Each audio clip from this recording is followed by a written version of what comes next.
Welcome to Features in 5, our series of 5-minute lessons about enhancements to Penny, our investment partnership accounting software. In this lesson, we'll highlight some of the latest features of our master feeder functionality. In the next 5 minutes, you'll learn about creating feeder proxy investors. They facilitate the investment of a fund in another fund. You'll also learn about setting up automated investor transactions in the master fund that mirror capital transactions recorded in the feeder fund. This saves users from entering 2 transactions. And you'll learn about setting pre-processing period checks for the master fund to ensure it remains in sync with the feeder fund. These features make our master feeder functionality really robust and flexible. So, let's take a look at them.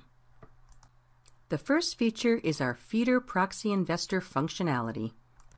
Penny enables a special type of investor to be created, the feeder proxy investor. It represents a fund that invests into other funds.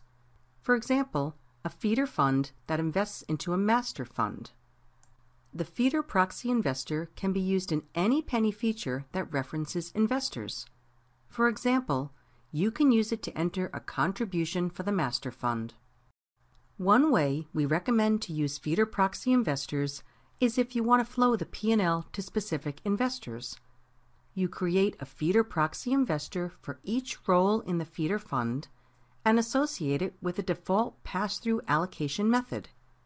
This method acts just like the fund allocation default, but only affects the flow-through income. The Feeder Proxy Investor screen enables you to set up these investors. You can assign a fund for pass-through income, create those complex default allocations, and view all the feeder transactions in the master fund.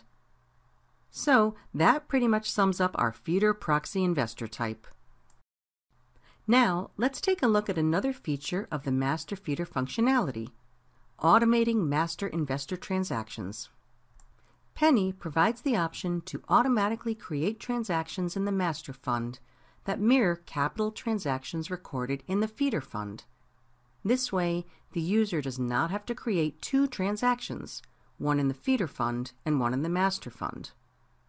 These transactions, which are currently limited to contributions and withdrawals, occur when the beginning or end of the period is run for the master fund. This feature is enabled through 2 settings. The Master Feeder Cross-Reference screen lets you specify the master fund and role to link with the feeder fund and role. And the Fund Setup screen lets you set an option, Pull Capital from Feeders, so capital activity is automatically pulled from feeder funds into the master fund. Now, on to the last feature we're highlighting in our master feeder functionality, pre-processing period checks. Penny can be set to perform a series of checks when processing a period for the master fund. These checks help ensure that the master fund remains in sync with feeder funds. For example, Penny can verify that all feeder roles are mapped in a master incentive fee, or that no feeder fund is mapped to multiple feeder proxy investors, or all capital matches between the master and feeder funds. The setup allows you to define certain checks as warning only. If any checks fail during a period and they are all set to be warning only, you can choose to continue with the period processing or stop it. You set these checks on the Fund Setup screen under Period Processing Checks. So, you've learned about setting up feeder proxy investors in Penny. You also learned about setting up automated investor transactions in the master fund to mirror capital transactions in the feeder fund. And you learned about setting pre-processing period checks that ensure the master fund remains in sync with the feeder fund. If you'd like more information, please contact your client relationship manager. You can also visit the Penny Help file at any time by pressing F1 on your keyboard or selecting Help from the window menu. Until next time, thanks for watching our Features in 5.